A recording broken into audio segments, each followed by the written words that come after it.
Tape ketan pandan atau tape ketan hijau yang sangat manis, airnya banyak, melimpah, teksturnya lembut tetapi tidak menyek.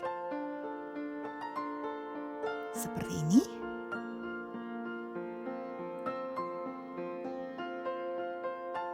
Cara membuatnya sangat mudah. Yuk, simak.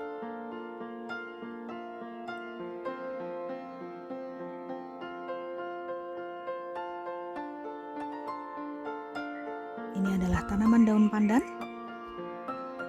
yang sudah beranak pinak banyak sekali.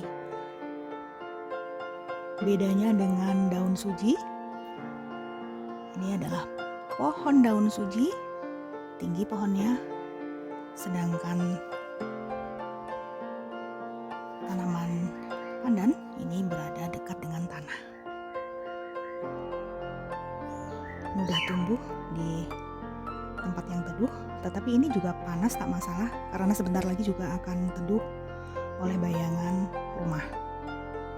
Untuk mendapatkan tape ketan pandan berwarna hijau cantik, aku menggunakan pewarna alami daun pandan.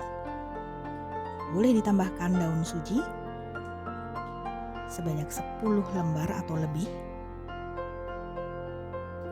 Dicuci dulu kemudian dipotong kecil-kecil. Nanti akan aku blend bersama dengan air. Boleh juga ditambahkan pewarna makanan berwarna hijau. Aku menggunakan blender Philips ProBlend 4. Pisaunya sangat tajam. Daun pandannya sudah aku potong-potong.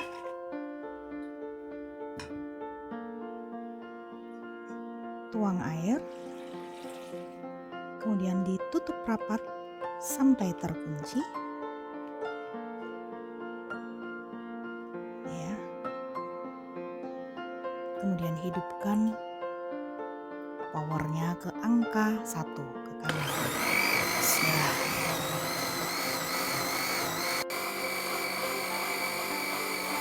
Kemudian matikan dengan memutar tombol ke sebelah kiri.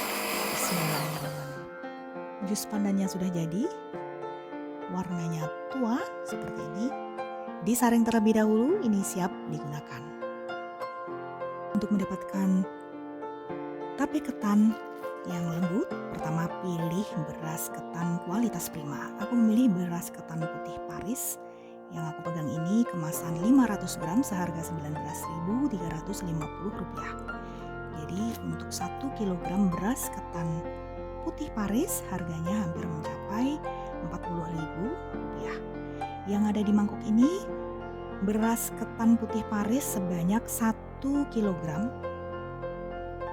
Terlihat banyak karena ini sudah mekar.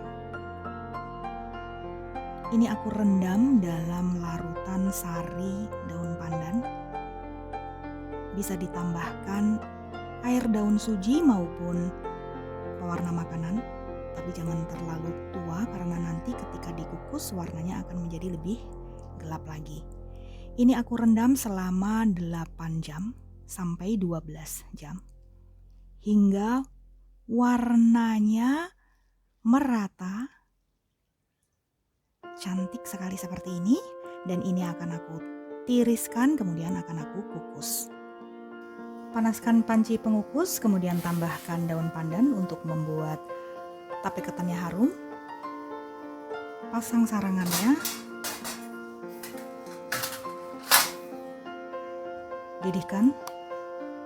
Setelah muncul uap panas seperti ini, masukkan beras ketannya. Jangan lupa untuk memberi ruang keluarnya uap panas agar ketan matang sempurna. Kuberikan daun pandan agar bertambah wangi aroma daun pandan. Tape ketannya nanti ini akan aku kukus selama 15 menit atau sampai kekel atau sampai setengah matang dengan cara ditutup rapat. Setelah dikukus 15 menit seperti ini hasilnya. kekel setengah matang dan ini sudah lunak. Akan aku pindahkan ke wadah bersih dan kemudian diguyur air mendidih. Untuk 1 kilogram beras ketan diberi air mendidih sebanyak 750 ml. Karena ini beras ketan putih, berbeda dengan beras ketan hitam yang membutuhkan air lebih banyak. Ini kemudian diaduk sampai airnya terserap.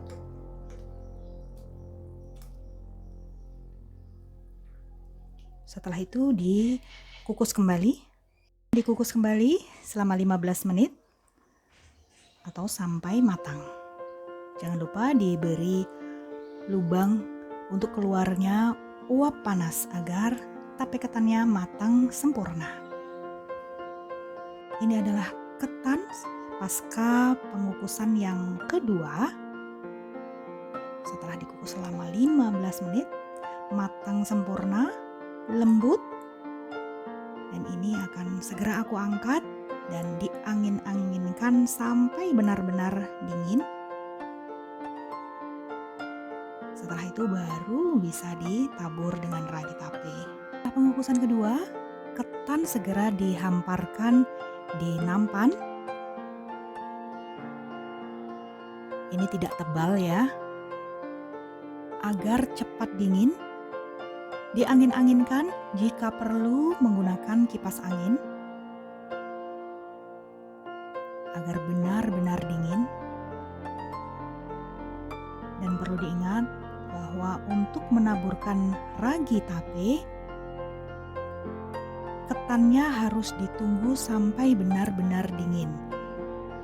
Jangan dalam keadaan hangat, karena jika ditabur ragi tape dalam keadaan hangat, maka hasil tape ketannya akan masam. Aku menggunakan ragi tape NKL. Untuk 1 kilogram beras ketan putih, aku menggunakan 2,5 hingga 3 keping ragi tape atau maksimal 8 gram. Ragi tape ini bisa disimpan di kulkas dan sewaktu-waktu bisa dikeluarkan dari kulkas kemudian dijemur dalam keadaan berada di dalam plastik agar higienis, tidak terkontaminasi oleh kotoran. Kemudian dihaluskan dengan punggung sendok. Setelah itu ditaburkan di atas ketan sampai merata. Ditabur merata seperti ini saja, tidak perlu dibolak-balik.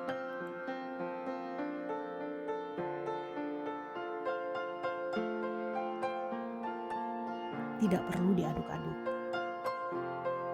Tempatkan dalam wadah bersih, kering, tidak terkena minyak maupun air, kemudian ditutup rapat. Simpan di tempat yang sejuk, terhindar dari sinar matahari. Kemudian ini akan aku tunggu selama 2 hari atau 3 hari sampai airnya melimpah, tanda fermentasi sempurna dan tape ketan yang manis siap dikonsumsi. Setelah proses fermentasi selama 36 jam, aku lihat airnya sudah banyak. Akan aku periksa tingkat kemanisannya. Bismillahirrahmanirrahim. Oh, benar kan? Airnya sangat banyak. Aromanya wangi, aroma daun pandan karena beras ketannya aku rendam dalam sari daun pandan. Warnanya pun sangat cantik. Hijaunya hijau pupus, bukan hijau pahit atau hijau tua.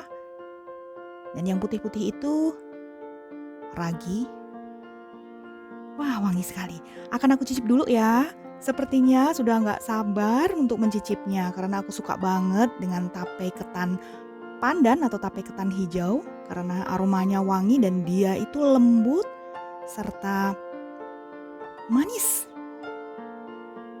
Aku sudah mencicipnya dan benar-benar manis sekali.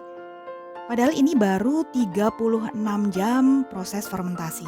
Jadi begini ya teman-teman, pada saat proses fermentasi,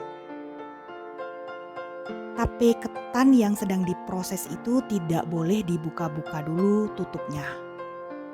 Jadi harus kedap udara agar proses fermentasinya berjalan sempurna sehingga hasil tape ketannya manis sempurna. Dan untuk mendapatkan tape ketan yang sangat manis, salah satu faktor yang mempengaruhinya adalah pemilihan ragi tape. Dan ragi tape itu akan menghasilkan tape ketan yang lebih manis jika dijemur dulu raginya. Karena aku sudah mencoba dua cara, secara ragi tape yang tanpa dijemur dan ragi tape yang dijemur dulu. Walaupun dua-duanya manis, tapi lebih manis jika ragi tapenya dijemur dulu. Kemudian beras ketannya memang harus direndam dulu setidaknya 6 jam agar hasilnya lembut seperti ini. Lihat ya, tape ketannya lembut tapi tidak benyek. Tidak masam, tidak hambar. Pokoknya ini manis banget, enak banget, suka banget. Dan jika teman-teman menginginkan lebih manis lagi, bisa lebih dari 36 jam proses fermentasi. Kalau aku sih biasanya ketika proses fermentasi sudah berlangsung selama 36 jam dan airnya sudah terlihat banyak melimpah seperti ini, aku buka tutupnya untuk aku cicip.